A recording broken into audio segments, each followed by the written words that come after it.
Bienvenue à tous et Info Soir. Voici les titres de ce mercredi. Sa Majesté le roi Mohamed VI gracie Hajar Ressoni, condamné à une peine de prison et qui fait toujours l'objet de poursuites judiciaires. Un communiqué du ministère de la Justice rendu public en fin d'après-midi précise que le souverain a également gracié le médecin ainsi que toute l'équipe médicale et le fiancé de Hajar Ressoni. C'est un phénomène de grande ampleur, le gaspillage alimentaire. Dans les pays de la région MENA, un tiers des ressources finissent à la poubelle. Pour sensibiliser les jeunes générations, des ateliers ont été organisés au Centre international Hassan II de formation à l'environnement arabe.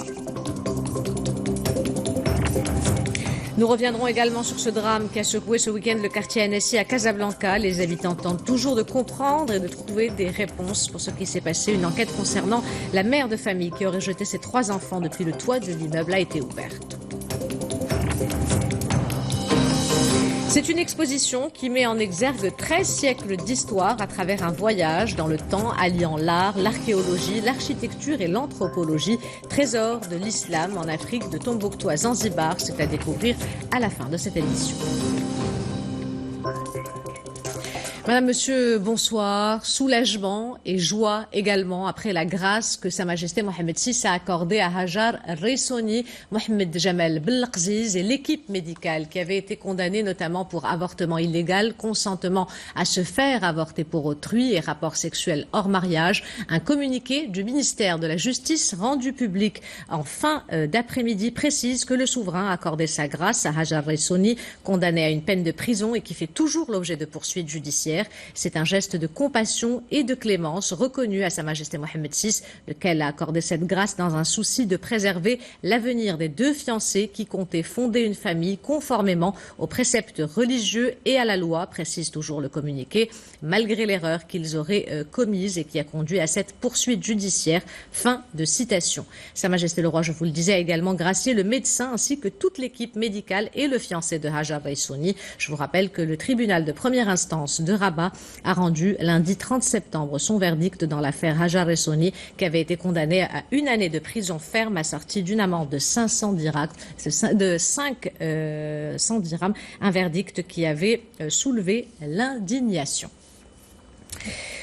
Parlons à présent d'un phénomène de grande ampleur, le gaspillage alimentaire. Aujourd'hui, dans nos sociétés où tout est accessible et facilement et en grande quantité, ce gaspillage semble minime, mais à une plus grande échelle, les chiffres sont inquiétants. Si on prend l'exemple de la région MENA, un tiers des ressources alimentaires de la région finissent à la poubelle. Pour sensibiliser les jeunes générations, des ateliers ont été organisés au Centre international Hassan II de formation à l'environnement à Rabat. C'est un reportage de Mouloudi Zindine, le récit est de Mehdi Soufiane.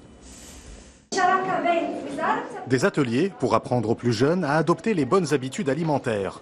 Ces exercices ludiques permettent de prendre conscience de l'importance d'une alimentation saine et équilibrée. Une action de sensibilisation organisée au Centre international Hassan II de formation à l'environnement. Sensibiliser à des enjeux aussi importants que, par exemple, le gaspillage alimentaire. Et nous avons mis à disposition des ressources pédagogiques interactives, digitales, des séances ludiques, sensorielles, où les petits du préscolaire et primaire, collège et lycée vont comprendre quelle est l'importance de vraiment d'avoir une alimentation saine. Nous sommes très heureux d'être ici aujourd'hui pour fêter cette journée mondiale de l'alimentation dans le cadre d'une sensibilisation des petits, des mamans, des moyens, des beaucoup plus grands sur le problème d'une alimentation saine. La journée mondiale de l'alimentation est initiée par les Nations Unies. Elle a pour thème cette année l'alimentation saine et durable pour mettre en garde contre les effets des mauvaises habitudes alimentaires. Aujourd'hui, au Maroc, il y a un taux d'obésité qui est quand même important, un taux de surpoids qui est quand même important, y compris chez les enfants. Donc il est important de sensibiliser les parents, la famille, mais aussi le milieu scolaire. À l'occasion de cette journée mondiale, les Nations Unies appellent également à prendre conscience de l'ampleur du gaspillage alimentaire. L'ONU estime que 14% de la nourriture mondiale est perdue après la récolte avant même d'atteindre l'étape de la vente. Ne pas gaspiller, trier ses déchets, équilibrer ses repas, et si ces notions s'apprenaient dans les cantines scolaires. Alors comment sont établis les programmes d'alimentation scolaire? Quelle est la qualité nutritionnelle des menus servis à l'école? Nous nous sommes penchés sur la question. C'est un reportage de Mohamed Chima et Izza Charqi. C'est l'heure du repas de midi pour les élèves de cette école primaire. Au menu, salade de riz aux crudités et tagine de poulet aux pommes de terre. À la fois variés et équilibrés, les repas de cette cantine sont concoctés de façon à respecter les différentes recommandations relatives à la nutrition pour le plus grand plaisir des bambins, mais surtout de leurs parents.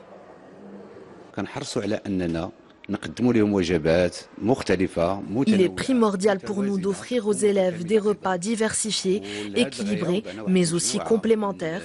Pour ce faire, nous avons mis en place plusieurs menus mensuels avec des repas sains et variés.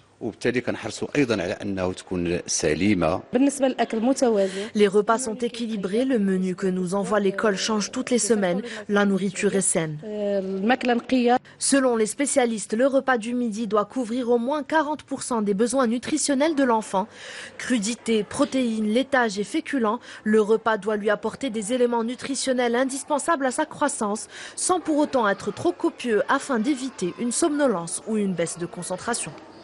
Un menu ou des menus équilibrés, c'est le plus important pour que l'enfant ait son apport surtout en vitamines, c'est le minéraux nécessaires pour la concentration pendant les cours, et aussi un apport de féculents, de sucre lent et aussi de protéines pour leurs besoins nutritionnels.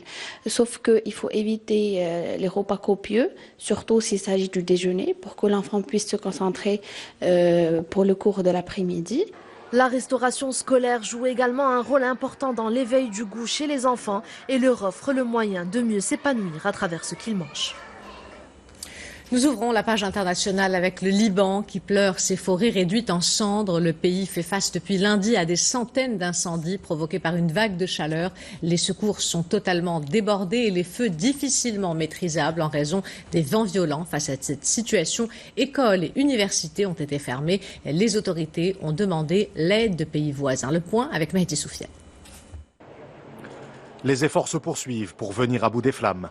Les feux se propagent toujours dans certaines régions du Liban en raison de vents violents. La protection civile et l'armée sont mobilisées. Depuis lundi, plus de 100 incendies se sont déclarés. Cela fait 3 jours que les incendies se propagent. Des surfaces boisées importantes ont été dévastées.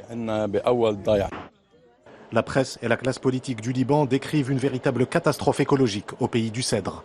Des dégâts ont également été constatés dans des zones résidentielles. Dans la région du Chouf, plusieurs bâtiments ont été touchés. Nous devons établir avec précision l'étendue des dégâts. Nous ne savons pas si ces bâtiments seront rénovés ou détruits. Le Liban a appelé la communauté internationale à l'aide face à ces incendies qui ont fait 1 mort dans le sud du pays. Direction l'Espagne où 51 personnes ont été arrêtées en Catalogne après les violences hier soir lors de manifestations contre la condamnation de dirigeants indépendantistes. De nouveaux rassemblements sont prévus ce soir, notamment à Barcelone. Les développements avec Mamadou Diaye. Il aura fallu déployer les gros moyens pour faire face à la colère des manifestants. Ces scènes de violence se sont poursuivies au 2e jour après la condamnation de 9 dirigeants séparatistes catalans, des peines allant de 9 à 13 ans de prison pour leur rôle dans la tenue du référendum de 2017. Un scrutin d'autodétermination visant l'indépendance de la Catalogne. Notre gouvernement a été élu à travers les urnes et il avait un programme qui prévoyait la tenue d'un référendum. Les dirigeants condamnés n'ont fait que tenir leurs promesses. Pablo Casado, leader du Parti populaire, principal parti d'opposition, ouvre le bal des séries de rencontres des partis politiques avec le chef du gouvernement espagnol, Pedro Sánchez. Tous s'accordent sur l'urgence de rétablir l'ordre. Le président du Parti populaire réclame pour sa part des mesures exceptionnelles. Et je crois aussi que le parquet doit agir maintenant contre le comité séparatiste catalan et contre le tsunami démocratique pour les crimes contre l'ordre public et les attaques contre les autorités. Les manifestants entendent poursuivre la mobilisation à travers une grève générale décrétée ce vendredi. En réponse à ces heurts, le gouvernement espagnol pourrait suspendre l'autonomie de la région. En Algérie, le général-major Ahmed Gaïd Salah menace et accuse les manifestants d'être payés par de l'argent sale. Le chef d'état-major de l'armée, actuel homme fort du pays, qui a publié un communiqué, accuse, je cite, des parties insidieuses qui utilisent de l'argent sale versé par des entités inconnues ayant des objectifs malveillants afin de grossir le nombre des manifestants en ramenant les citoyens d'autres wilayas. Fin de citation. Des rassemblements contre la présidentielle que le pouvoir algérien envisage d'organiser le 12 décembre, mais que rejette toujours la contestation. Et pour commenter la situation en Algérie, avec nous sur le plateau, notre expert en relations internationales, professeur Khalid Chegraoui. Bonsoir. Bonsoir. Alors, comment est-ce qu'on peut interpréter cette nouvelle sortie du chef d'état-major de l'armée ? Je pense que cette nouvelle sortie vient en réponse aux nouveaux slogans et surtout les posters qui ont été levés dernièrement récemment. Certes, dans les débuts des manifestations, on a essayé de laisser très très loin monsieur le général Gaïd Saleh. On n'a pas trop touché à l'armée. Mais dernièrement, beaucoup de posters, beaucoup de slogans déclarent clairement qu'il faut que ce système dégage. Et il y a eu des photos à l'effigie du général Gaïd Saleh. On a levé des cartons rouges devant lui. Et surtout, c'est en réponse à sa déclaration et le fait qu'il veut maintenir le fait de mettre en place les élections du 12 décembre. La société algérienne et principalement les gens du Hirak refusent catégoriquement ce fait, refusent ce passage en force et demandent qu'il y ait des institutions indépendantes et afin de ne pas reconduire le système du moment que cette institution qui va gérer les élections a été créée hors consensus national et il est sûr et certain qu'elle va reconduire le même système que les Algériens refusent aujourd'hui. Je pense que le système en place et l'establishment en place a commencé à perdre patience du moment qu'on parle d'un ennemi invisible, d'argent sale. Et il suffit de voir la presse. D'ailleurs, j'ai scruté la presse algérienne ce matin. Il suffit de voir cette presse, parfois même celle qui était plus ou moins très proche du pouvoir. Les photos dans ces journaux-là démontrent très très bien que ces slogans, tous les posters qui sont levés, effectivement ils ont été payés par le peuple algérien, mais c'est surtout pour avoir beaucoup plus de liberté et c'est ce qu'on trouve dans l'ensemble des critiques et surtout sur la toile et sur les réseaux sociaux des Algériens. Alors pour tenter de sortir de la crise actuelle, il y a une nouvelle initiative de dialogue qui a été lancée. Elle intervient à moins de 2 mois de l'élection présidentielle. Quel impact pourrait avoir cette démarche sur un processus électoral qui est déjà engagé ? Oui, effectivement, et surtout c'est que parmi ces 20 personnes, il y a des personnalités très respectées en Algérie et surtout aussi sur le plan international comme Talb Ibrahimi, Ben Bitour, Rabhi et autres. D'ailleurs, l'appel de ces personnalités est un appel à la raison, est un appel au dialogue et implicitement ou clairement, tout dépend de comment on a lu et on va lire cet appel, il y a quand même une déclaration tout à fait claire comme quoi il faut reporter ces élections et surtout ne pas faire ce passage en force et commencer par un dialogue serein avec les Algériens afin d'aboutir à des élections et surtout ne pas se fier à ces instances corrompues comme bien sûr le peuple le comprend très très bien, afin de dépasser cette situation difficile. D'ailleurs, la situation elle est difficile. Il paraît que du moment que si le pouvoir continue à s'entêter, les choses vont pouvoir peut-être exploser de manière à ce que d'ailleurs personne n'aimerait que les choses s'enlissent en Algérie.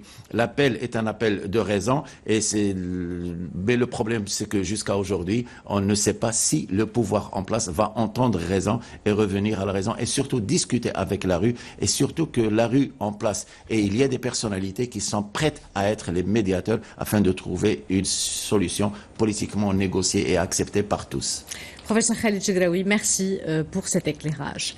À l'international, toujours, Recep Tayyip Erdogan qui reste de marbre face aux appels au cessez-le-feu. Le président turc rejette catégoriquement la proposition américaine d'intervenir pour un cessez-le-feu dans le nord de la Syrie. La région de la Turquie a lancé il y a une semaine une offensive militaire visant les forces kurdes. Depuis le début de cette opération, les pays européens appellent Ankara à cesser immédiatement le conflit. Plusieurs pays, parmi lesquels le Royaume-Uni, la France ou encore l'Allemagne, ont annoncé qu'il suspendait l'envoi d'armes en Turquie. Retour à l'actualité nationale avec ce communiqué de l'Office national des chemins de fer qui a annoncé la reprise du trafic sur l'axe Marrakech-Casablanca. En effet, hier, le train Al-Atlas numéro 610 est sorti de ses rails à proximité de la gare de Bouskoura. L'Office indique que les travaux pour la reprise du trafic sur cet axe ont duré toute la nuit et se sont poursuivis jusqu'à midi, heure de rétablissement du trafic. Je vous le disais en titre, c'est un véritable drame qui a secoué ce week-end le quartier NSI à Casablanca. Les habitants tentent toujours de trouver des réponses et de comprendre ce qui s'est passé. Une enquête concernant la mère de famille qui aurait jeté ses 3 enfants depuis le toit de l'immeuble a été ouverte. Hassan Lehmadi a tenté de revenir sur les faits et les causes qui ont poussé cette jeune femme à commettre l'impossible. Ce sont des images de Youssef El Ghazi, le commentaire, et de Salima Benabou.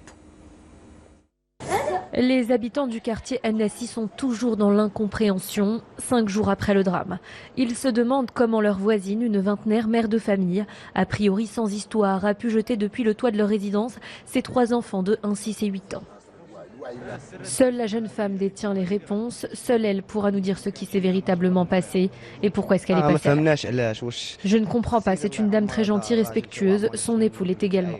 Pour certains, un tel acte cacherait une fragilité mentale, une probabilité immédiatement réfutée par son époux. Encore sous le choc, il a refusé notre demande d'interview. Étant donné que l'enquête est encore ouverte, les 2 psychologues que nous avons contactés ont préféré rester prudents. Il se pourrait que cette femme souffre de dépression, je dis bien il se pourrait, les troubles psychologiques ne sont pas forcément visibles, certains intériorisent beaucoup et ne laissent rien transparaître, de nombreux troubles passent quasi inaperçus, je pense que c'est le cas de cette mère de famille. La personne peut être dans une précarité telle que du jour au lendemain, elle perd le contrôle. De surcroît, lorsqu'elle n'a ni l'envie, ni les capacités d'exprimer ses émotions, ses idées, ses sentiments.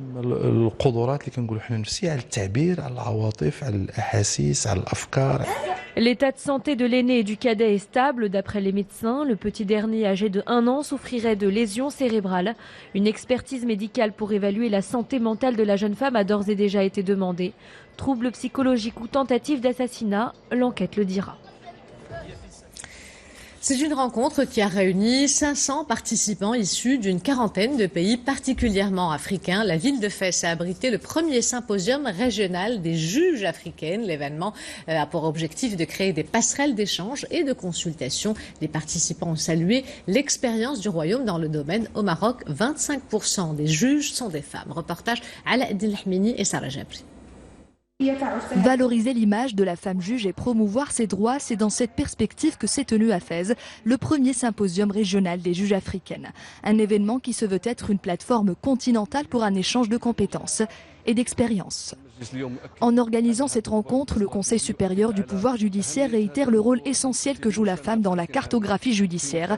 Nous préconisons d'ailleurs la création de passerelles d'échange et de consultation à travers cet événement. Autour de la table et dans l'assistance, plus de 500 participants représentant une quarantaine de pays d'Afrique. Ensemble, ils ont exploré les dimensions professionnelles et sociales des juges africaines, ainsi que l'expérience marocaine pionnière en Afrique et dans le monde arabe. Au Maroc, les femmes juges ont pu accéder à des postes de responsabilité.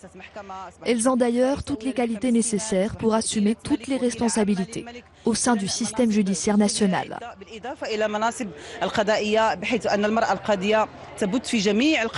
J'irai partager mon expérience acquise ici avec d'autres collègues juges parce que chez nous, c'est pas encore très développé, mais je crois que je vais sortir ici avec un beau bagage pour sensibiliser, pour créer d'autres associations de femmes juges africaines, surtout dans mon pays et surtout dans le pays des Grands Lacs. Il s'agit de la première fois que des femmes juges de tout le continent se réunissent dans le cadre d'un colloque d'envergure pour un modèle africain de justice équitable. Nous terminons cette édition avec une exposition qui met en exergue 13 siècles d'histoire à travers un voyage dans le temps alliant l'art, l'archéologie, l'architecture et l'anthropologie dont témoignent plus de 250 œuvres d'art patrimoniales et contemporaines.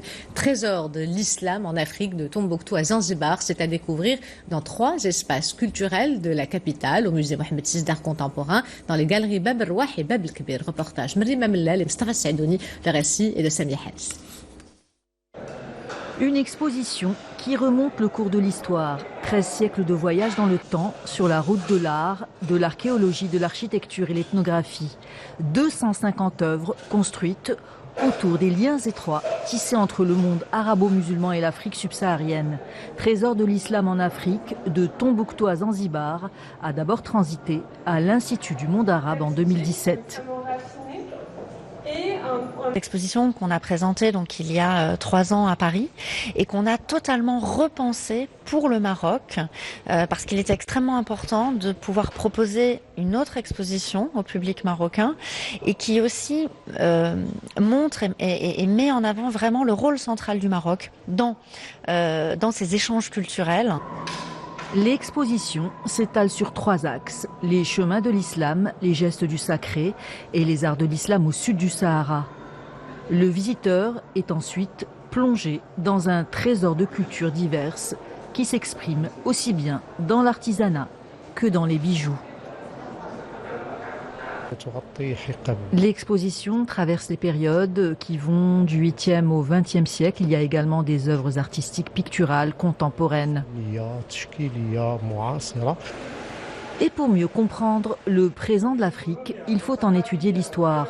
Un cycle de conférences est organisé dans ce sens par l'Académie du Royaume, déployée au musée Mohamed VI, à la galerie Bab el-Rouah et Bab el-Kbir, 3 espaces emblématiques de la capitale. L'exposition se présente comme une promenade dans l'espace et le temps.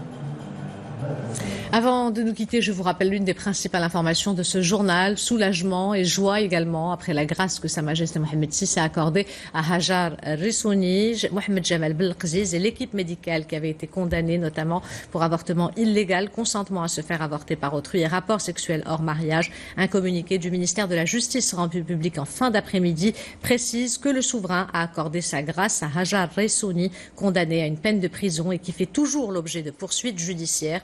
C'est un geste de compassion et de clémence reconnu à Sa Majesté Mohamed VI, lequel a accordé cette grâce dans un souci de préserver l'avenir des 2 fiancés qui comptaient fonder une famille conformément aux préceptes religieux et à la loi, précise toujours le communiqué, malgré l'erreur qu'ils auraient commise et qui a conduit à cette poursuite judiciaire. Fin de citation. Sa Majesté le Roi, je vous le disais, a également gracié le médecin ainsi que toute l'équipe médicale et le fiancé de Hajar Ressouni.